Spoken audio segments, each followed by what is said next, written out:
புகுந்த வேலையா ரேசர் ஜான்சனை பத்தி கேக்குறான். இப்போ உங்க அப்பா எங்க இருக்கான், ஒழுங்கா உண்மையை சொல்லு அப்படின்னு சொல்லி கேக்குறான். அப்பா எங்க போனாருன்னே தெரியல, காலையில இருந்து ஆளை காணோம், எங்க போறேன்னு என்கிட்ட சொல்லவே இல்லை அப்படின்னு சொல்றா ஜேன். உடனே அதை கேட்காம கோவப்பட்டு ரேசர் வந்து அவளோட பொண்ணை அடிக்க ஆரம்பிக்கிறாங்க. அதுல ஒருத்தன் இவங்க பண்றதை பார்த்து பிடிக்காம வெளியில போயிடுறான். ரேசர் ரூமுக்குள்ள போய் ஜேனோட பொண்ணை தலைவணியை வச்சு அமுக்கி மூச்சு அடக்கி கொலை பண்ணிடுறான். வெளியில வந்து ஜேனோட 2 கண்ணையுமே புடுங்கிடுறான். அடுத்து யாராவது வந்து கேட்டா அடையாளம் காட்டக்கூடாது அப்படின்றதுக்காக. ஜான்சனோட பொண்ணுக்கு இப்படி நடந்ததுக்கு அப்புறமா ஜான்சனோட பொண்ணு ஜேனை ஹாஸ்பிட்டல்ல சேர்த்துட்டு கர்னல் வந்து ஜான்சனுக்கு கால் பண்ணி நடந்த எல்லா விஷயத்தையும் சொல்றாரு. உடனே ஜான்சன் ஹாஸ்பிட்டலுக்கு வந்து அவரோட பொண்ணை பாக்குறான். அதோட மட்டும் இல்லாம அவரோட பேத்தியோட டெட் பாடியும் பாக்குறான். இதை பார்த்ததுமே பயங்கரமா கோவம் வந்துருச்சு. இனிமே ஒருத்தனை கூட நான் சும்மா விடக்கூடாது, அப்படி சும்மா விட்டா கடவுள் கூட என்ன மன்னிக்க மாட்டாரு அப்படின்னு சொல்லிட்டு கோவத்தோட கிளம்புறான். ஆனா லோக்கல் போலீஸ் அவனை தடுக்க பாக்குறாங்க. அங்க இருந்த எல்லாருமே அடிச்சு போட்டுட்டு கர்னலோட கார்ல இருக்கிற வெப்பன்ஸை எடுத்துட்டு அங்க இருந்து கிளம்பிடுறான். லோக்கல் போலீஸ் கர்னலை பிடிச்சி கேள்வி கேட்கறாங்க.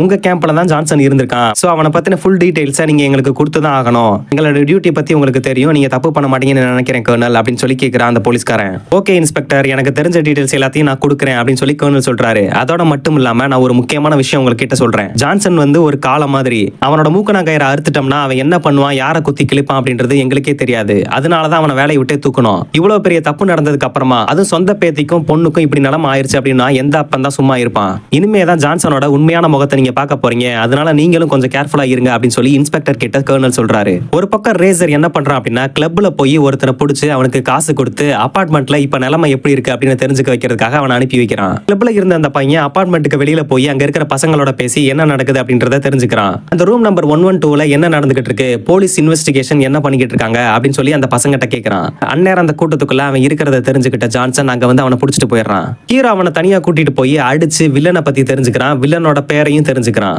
ஜான்சன் நம்மளை பிடிக்கிறதுக்காக கண்டிப்பா நம்மளை தேடி வருவான் அப்படின்னு தெரிஞ்சுக்கிட்ட ரேசர் என்ன பண்றான் அப்படின்னா பயத்துல இவனுக்கு மேல இருக்கிற ஒரு ட்ரக் டீலர் கிட்ட போய் பேசுறான். எனக்கு இந்த மாதிரி ஒரு த்ரெட் இருக்கு, அதனாலதான் உங்களை தேடி வந்திருக்கேன், நீங்க அவனை கொலை பண்ணாதான் நான் நம்ம நிம்மதியா வேலை பார்க்க முடியும், நம்மளோட பிசினஸ் சக்சஸ் ஆகும் அப்படின்னு சொல்லி சொல்றான். டேய் உன்னை பத்தி எல்லா டீடைல்ஸும் எனக்கு தெரியும்டா, தேவையில்லாம ஒரு பொண்ணோட கண்ணை நோண்டிட்டு இப்ப என்ன வந்து சொல்றியா, உனக்கு என்ன பிரச்சனையோ அது நீ தான் பாத்துக்கணும், தயவு செஞ்சு பிசினஸ்ல வந்து தலையிடாத அப்படின்னு சொல்லி சொல்றான். உடனே ரேசர் கிரிமினலா திங்க் பண்ணி அவனோட போனை அதே இடத்துல வச்சுட்டு கீழே வந்துடுறான். கீழே வந்து கார்ல ஏறினதுக்கு அப்புறமா இன்னொருத்தனுக்கு கால் பண்ணி என்னோட போனை வந்து மேல வச்சுட்டு வந்துட்டேன், 1 மணி நேரம் கழிச்சு அந்த போனை எடுத்துட்டு வா அப்படின்னு சொல்லி சொல்றான். ரேசருக்கு நல்லா தெரிஞ்சிருக்கு நம்மளோட போனை ட்ராக் பண்ணி தான் ஜான்சன் வந்து நம்மளை தேடிக்கிட்டு வர்றான் அப்படின்னு. அதனாலதான் இந்த பெரிய வில்லன் கிட்ட ஜான்சனை மாட்டி விடணும் அப்படின்றதுக்காக போன் அங்கேயே வச்சுட்டு போயிருக்கான். இப்ப பெரிய வில்லனுக்கும் நம்ம ஜான்சனுக்கும் சண்டை வந்துருச்சுன்னா இவன் ஈஸியா தப்பிச்சிடலாம்ல, அதுக்காக தான் இப்படி பண்ணிருக்கான் ரேசர். வில்லன் வச்சிருக்க போனை ட்ராக் பண்றதுக்காக ஜான்சன் வந்து கர்னல் கிட்ட ஹெல்ப் கேட்டிருக்கான். கர்னல் தான் அந்த போன் எங்கெங்கெல்லாம் டிராவல் ஆகுது, எங்கெங்கெல்லாம் போகுது, இப்போ அந்த போன் எங்க இருக்கு அப்படின்ற அட்ரஸை கர்னல் வந்து நம்ம ஜான்சனுக்கு கொடுத்துருக்காரு. அதை தெரிஞ்சுக்கிட்டு அந்த இடத்துக்கு போய் பார்த்தா ரேசர் அங்க இல்ல, அந்த பெரிய வில்லன் தான் இருக்கான். அங்க இருக்கிற எல்லாத்தையும் கொலை பண்ணிக்கிட்டு இருக்கப்போ போலீஸ் அந்த இடத்துக்கு வந்துடுறாங்க. ஜான்சன் அங்க இருந்த பெரிய வில்லனை கொன்னுட்டு அங்க இருந்து தப்பிச்சு போயிடுறான். ஸ்பாட்டுக்கு வந்த இன்ஸ்பெக்டர் உடனே கர்னலுக்கு கால் பண்றான். சார் இதெல்லாம் சரியே இல்ல, நிறைய கொலைகளை பண்ணிக்கிட்டு இருக்கான் ஜான்சன், அவனுக்கு என்ன தண்டனை கொடுப்போம் அப்படின்றது எங்களுக்கே தெரியாது, ஒழுங்கு மரியாதையா அவனை சரணடைய சொல்லுங்க அப்படின்னு சொல்லி கர்னல் கிட்ட சொல்றான். நீங்க டீடைல்ஸ் கேட்டீங்க, நான் எல்லாத்தையும் கொடுத்துட்டேன், இனிமேல என்கிட்ட எதுவும் பேசாதீங்க, உங்களுக்கு எனக்கு சம்மந்தம் இல்லை அப்படின்னு சொல்லி கர்னல் சொல்லிடுறாரு. ரேசர் வந்து ஜேனோட அபார்ட்மெண்ட்ல அவளோட பொண்ணையும் அவளையும் கொடுமைப்படுத்திக்கிட்டு இருக்கப்போ அது பிடிக்காம அங்க இருந்து வெளியில போன ஒரு அடியால ஜான்சன் வந்து பிடிச்சிடறான். ஜான்சன் பிடிச்சி அன்னைக்கு என்ன நடந்துச்சு, என் பேத்தியும் என் பொண்ணையும் கொன்னது அவன் தானா அப்படின்னு சொல்லி கன்ஃபார்ம் பண்ணிக்கிறான். அவன் தான், அதை பாக்குறதுக்கு எனக்கு பிடிக்காம தான் நான் அங்க இருந்து வெளியில வந்துட்டேன். நீ எதுக்காகடா வெளியில வந்த, உண்மையிலேயே நீ நல்லவனா இருந்தா அவங்கள தடுத்துருக்கணும்டா, இப்ப வந்து நல்ல மாதிரி நடிக்கிறியா அப்படின்னு சொல்லிட்டு அவனையுமே கொலை பண்ணிடுறான். ரேசருக்கு மேல இருக்கிற அந்த வில்லனை நம்ம ஜான்சன் கொலை பண்ணிட்டான் அப்படின்றத ரேசர் தெரிஞ்சுக்கிட்டான்.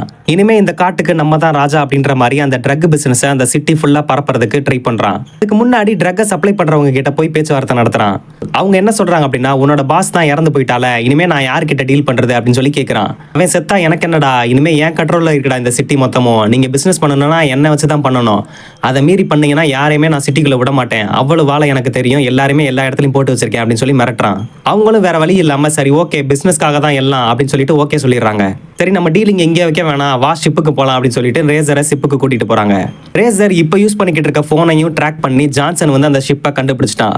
ரேசருக்கு நல்லா தெரியும் ஜான்சன் நம்மளை ஃபாலோ பண்ணிக்கிட்டு வர்றான் அப்படின்னு. இருந்தாலும் எதுக்காக அவனோட போனை தூக்கி போடாம இருக்கான்னா ஜான்சன் இப்போ அந்த ஷிப்புக்கு வந்துட்டா ஈஸியா அவனை கொலை பண்ணிடலாம். அதோட மட்டும் இல்லாம இப்ப ட்ரக் டீலரும் நம்மளோட தான் இருக்காங்க, அவனோட அடியாளுங்களும் இங்க தான் இருக்காங்க, சோ எந்த பயமுமே இல்ல நமக்கு அப்படின்னு சொல்லி முடிவு பண்றான். ரேசர் நினைச்ச மாதிரியே ஜான்சன் அந்த ஷிப்புக்குள்ள என்டர் ஆயிட்டான். இவங்க ட்ரக் டீலிங் பண்ணிக்கிட்டு இருக்கப்பவே அந்த இடத்துக்கு வந்த ஜான்சன் உடனே உடனே எதையுமே யோசிக்காம அவனோட கன்னை எடுத்து ஷூட் பண்ண ஆரம்பிக்கிறான். அவங்களும் திருப்பி ஷூட் பண்ண ஆரம்பிக்கிறாங்க. ஆனா அங்க நடந்த பெரிய ஃபைட்ல எல்லாரையுமே கொலை பண்ணிடுறான். ஒருத்தர் கூட உயிரோட விடல நம்ம ஜான்சன். கடைசியில நம்ம ஹீரோ ரேசரையும் விட்டு வைக்கல, அவனையும் கொலை பண்ணிடுறான். கொலை பண்ணி முடிச்சதுக்கு அப்புறமா அங்க இருந்து எஸ்கேப் ஆகணும் அப்படின்றது அவனுக்கு தோணவே இல்ல. உடனே அந்த இடத்துக்கு வந்த போலீஸ் இன்ஸ்பெக்டர் நம்ம ஜானை அரெஸ்ட் பண்ணி கூட்டிட்டு போயிடுறாங்க. கூட்டிட்டு போய் ஒரு வேன்ல ஏத்தி உட்கார வச்சுட்டு பேசிட்டு இருக்காங்க கர்னல் கிட்ட. அப்ப கர்னல் சொல்றாரு, நீங்க நினைச்ச மாதிரி ஜான்சனை பிடிச்சிட்டீங்க, நான் கடைசி அவன் கிட்ட 2 வார்த்தை பேசணும் அப்படின்னு சொல்லி சொல்றாரு. இன்ஸ்பெக்டரும் அதுக்கு ஓகே சார் போய் பேசுங்க அப்படின்னு சொல்லி அலோவ் பண்றான். கர்னல் போய் ஜான் கிட்ட சொல்றாரு, நீ நினைச்ச மாதிரி உன்னோட பொண்ணை சேவ் பண்ணிட்டேன், இனிமே யாரும் அவனுக்கு தொந்தரவு கொடுக்க மாட்டாங்க, இதோட எனக்கும் உனக்கும் எந்த பேச்சுவார்த்தையும் இல்ல, இனிமே நீ ஜெயில தான் உன்னோட வாழ்க்கையை கழிச்சாங்கணும் ஜான் அப்படின்னு சொல்லிட்டு அவனோட கையில பின்ன கொடுத்துட்டு போறாரு. அது என்ன பின்னு அப்படின்னா அவனோட கையில இருக்கிற கஃபை கழட்டுறதுக்கான ஒரு பின்னு. கர்னல் போனதுக்கு அப்புறமா அந்த பின்னை யூஸ் பண்ணி ஜான்சன் அவனோட கஃபை கழட்டிட்டு தப்பிச்சிட்டான். ஜான்சன் அவரோட ஒய்ஃபோட கல்லறைக்கும் அவரோட பேத்தியோட கல்லறைக்கும் போய் பூ வச்சுட்டு உடனே ஜேனுக்கு கால் பண்றாரு. என்ன மன்னிச்சிருமா ஜேன், உன்னோட லைஃபுக்குள்ள வந்து உன்னோட லைஃபே டேமேஜ் பண்ணிட்டேன், இனிமேலும் அந்த தப்பை பண்ண மாட்டேன், இனி நான் உன் கூட இருந்தா உன்னோட உயிருக்கு தான் ஆபத்து, சோ நிம்மதியா இனிமே உன்னோட வாழ்க்கையை தொடருமா, அப்பா போயிட்டு வரேன் அப்படின்னு சொல்லிட்டு அங்க இருந்து கிளம்பிடுறாரு. ஜேன் போனை வச்சுட்டு அழுக ஆரம்பிக்கிறா. ஒருத்தன் தன்னோட ஃபேமிலியோட சந்தோஷமா வாழணும் அப்படின்னு நினைக்கிறப்பதான் அவனுக்கு நிறைய பிரச்சனைகள் வர ஆரம்பிக்குது. அதோட அந்த படத்தை முடிச்சிடுறாங்க. நீங்க நம்ம சேனலுக்கு புது வியூவரா இருந்தீங்கன்னா லைக் போட்டுட்டு சப்ஸ்கிரைப் பண்ணிட்டு பெல் பட்டனை கிளிக் பண்ணி விட்டுருங்க.